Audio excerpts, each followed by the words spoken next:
Found out my wife's girls' trip was actually a romantic getaway with her affair partner. They're both surprised when I reached at the resort with divorce papers. I'm dealing with one of the worst situations of my life, discovering that my marriage has been nothing but lies. For the past few months, I've been reading through relationship subreddits, trying to spot any warning signs of a failing marriage. That constant reading made me more aware of small changes in behavior, which helped me figure out what was happening. My wife wasn't who I thought she was, and I was blind to it for years. I used to think our relationship was special and different from others, but now I realize I was just being naive about the whole thing. I've been married to Rose for almost 6 years now. We had this really interesting meeting at Best Buy when I was picking parts for a custom PC build.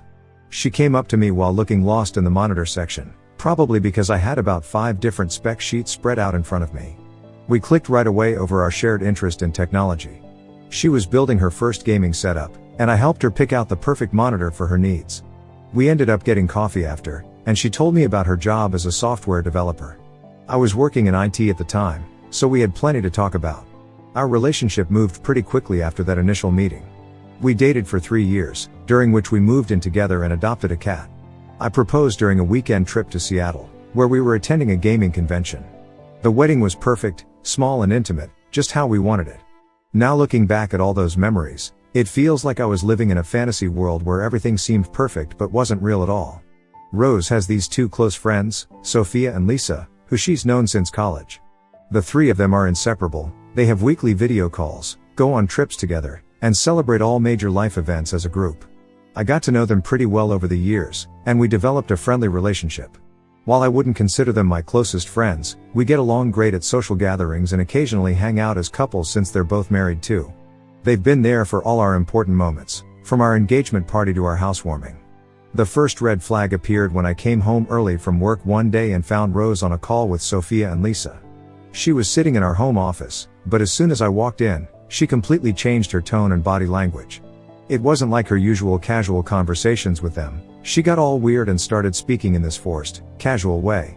I tried to joke about what they were discussing, but she brushed it off with some vague answer about weekend plans. The whole interaction felt off, especially since she's usually super open about her conversations with them. I decided to hang around near the office door after leaving the room, mostly because her behavior was so unusual. I could hear her whispering, which was strange since she's usually loud and animated when talking to her friends. They were discussing some trip, and there were multiple mentions of he and him in the conversation. I knew about their planned girls' trip to Cabo, but the way they were talking about it seemed really suspicious. The secretive tone and the mention of some guy didn't add up with what I knew about their vacation plans. Rose had mentioned this upcoming Cabo trip with her friends a few weeks ago. It seemed normal enough. They try to do a big trip together every year, like their weekend in Vegas last summer and their ski trip to Colorado the year before. I thought about joining them since I had some vacation days saved up, but Rose seemed hesitant when I brought it up. She said something about keeping their tradition of girls-only trips, and I didn't push it. My work schedule was packed anyway with a big server migration project that would keep me busy. After she got off the phone, her behavior changed completely. She came up behind me while I was working, hugging me and being extra affectionate. We've always been close, but this felt different, like she was overcompensating for something. It reminded me of how things were right after we had that rough patch last year when she was spending too much time at work with her new project team. She would stay late at the office and then come home being super attentive, almost like she felt guilty about something. I've checked her phone before when things felt off, like during that work project phase when she was getting texts at odd hours. Nothing came up then, but this time felt different. We share our phone passwords. It started when we needed to access each other's phones for emergency contacts and just never changed. Over 9 years together, you develop a sense of when something isn't right, and this definitely wasn't right. I waited until she was in the shower and went through her messages with Sophia and Lisa. Instead of their usual group chat full of memes and complaints about their husbands, they were talking about her trip, not their trip. The messages were full of excited emojis and comments like he's going to love that new bikini and make sure to take lots of pictures for us. They were acting like teenagers planning a secret date, not 3 married women in their 30s. The more I scrolled through their chat, the worse it got. Mixed in with their normal conversations about work and family were these secretive messages about someone named Evan. Then I saw the photos, a guy who looked like he walked straight out of a dating app profile, posing by some lake without a shirt. There was another picture of him with his arm around my wife at what looked like a restaurant. The timestamp showed it was from just 2 weeks ago, when Rose said she was having dinner with her work friends. His name was Evan, and somehow this guy had been part of my wife's life without me knowing anything about him. The chat was full of her friends commenting on how good they looked together and how excited they were about the Cabo trip. Sophia even wrote, "You two are going to have the best time," with about 20 heart emojis. The Sophia who was at our house last weekend for dinner, acting completely normal while knowing my wife was planning a trip with another man. Both Lisa and Sophia were actively encouraging this whole thing. Finding out your wife is planning a romantic getaway with another man hits different than just suspecting an affair.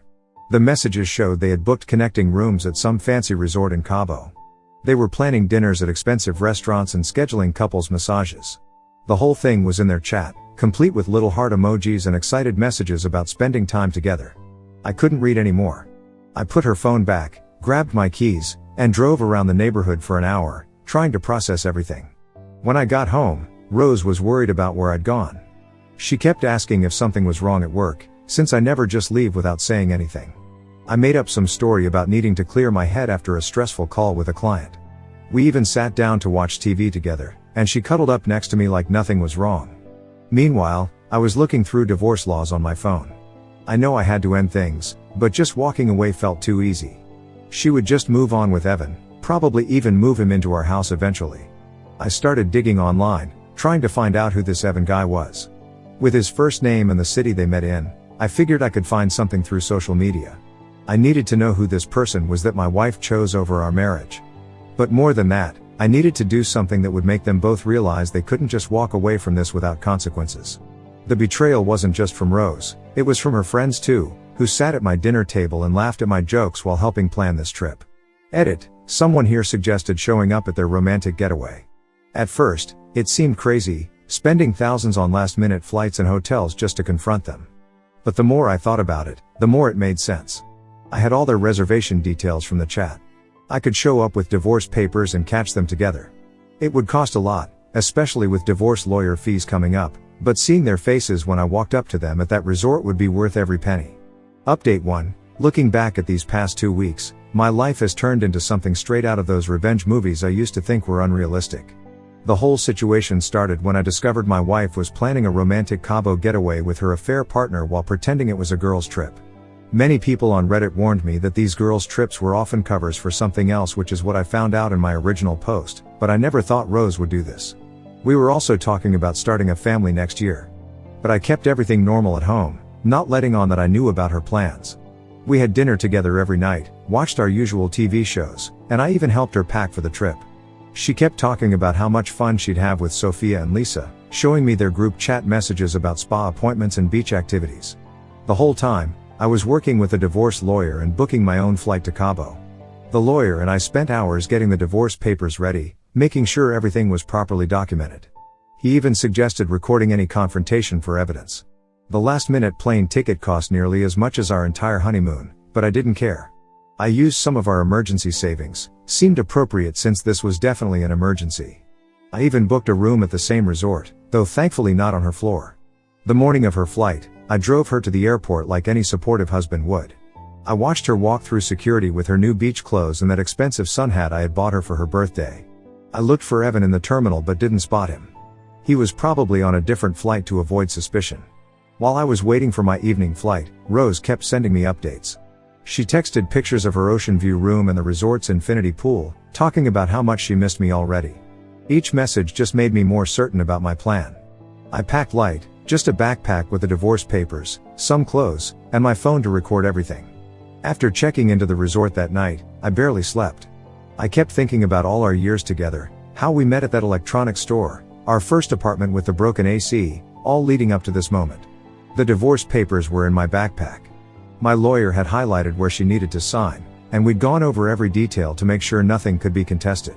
He'd even added documentation about the trip expenses and how they were used to facilitate the affair.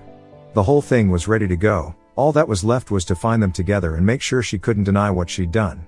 The next morning, I texted Rose casually asking about her plans.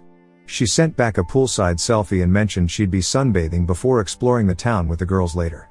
Her message included details about which pool she was at, the main one near the lobby with the swim-up bar. That was all I needed.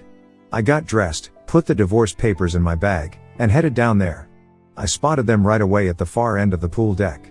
Rose was stretched out on a lounger in that new blue bikini, supposedly for her girls' trip. Next to her was Evan, as he casually rubbed sunscreen on her legs. They looked completely comfortable together, like they'd done this many times before. I thought about all the times she said she was working late or meeting her friends, wondering if she was really with him. I started recording on my phone and slipped it into my shirt pocket. My lawyer had emphasized getting evidence if possible. Standing behind them felt surreal. Evan glanced up at me but didn't seem concerned, probably thinking I was just another hotel guest. He kept talking to Rose about their dinner plans for that evening, completely oblivious. She had her eyes closed, sunglasses on, enjoying the attention from her affair partner while her husband was supposedly back home working. Evan finally looked up again and asked if he could help me, sounding annoyed at the interruption. That's when Rose finally noticed me. She sat up so fast she knocked over her drink, rubbed her eyes like she was seeing things, and then just stared at me with her mouth open.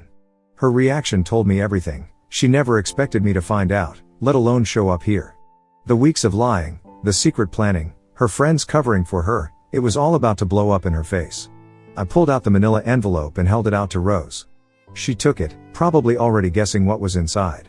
We'd just signed refinancing papers for our house last month, so she knew what legal documents looked like. Evan stood up, puffing out his chest like he was ready for a fight. I'd seen his type before at the gym, guys who think they can intimidate their way out of any situation. He was a bit taller than me. Evan put his hand on my chest and tried pushing me back, acting tough in front of Rose. She tried pulling him away, probably remembering how I knocked some sense onto a drunk guy who got aggressive with her a few weeks ago. But Evan wasn't backing down. He kept his hand on my chest and started talking about how I needed to leave them alone. The whole situation was ridiculous. This guy was telling me to leave while he was on a romantic vacation with my wife. The next few seconds happened fast. His push got more aggressive, and I reacted by shoving him hard. He stumbled backward over a lounge chair and fell straight into the pool. I couldn't help laughing at the sight of him splashing into the water. Some people around the pool started recording on their phones, probably thinking this would make a good social media post. Rose was freaking out. She tried the classic "it's not what it looks like" line, which was pretty absurd considering she was in a bikini with another man at a couple's resort.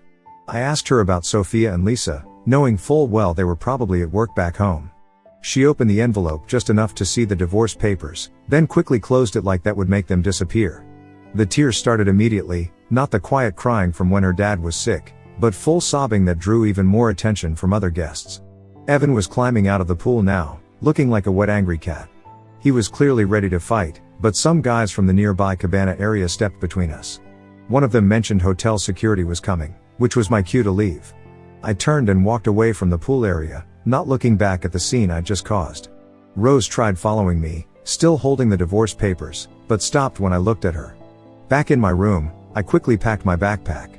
The front desk staff seemed concerned when I checked out early, probably having heard about the pool incident, but they called a taxi for me anyway.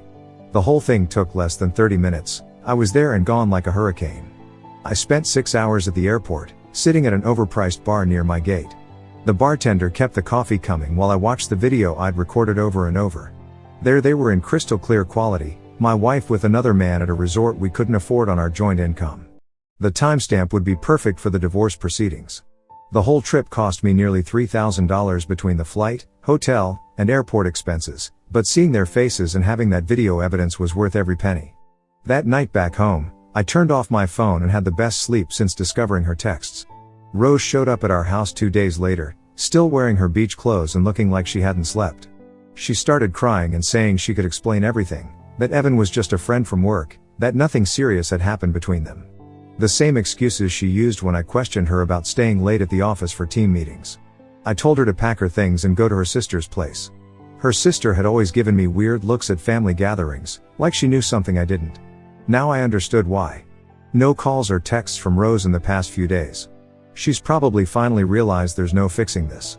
Her friends haven't reached out either. I guess they know their part in this mess. I changed the locks yesterday and moved all her plants from the backyard to the garage. Update 2. After months of stress and legal battles, I can finally say this chapter of my life is over. The divorce is finalized, and I'm starting to feel like myself again.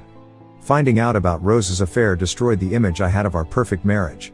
But at least now I know the truth, and I got to watch her perfect little plan fall apart at that resort. The video of Evan falling into the pool has become a favorite among my friends, though I keep telling them to stop sharing it.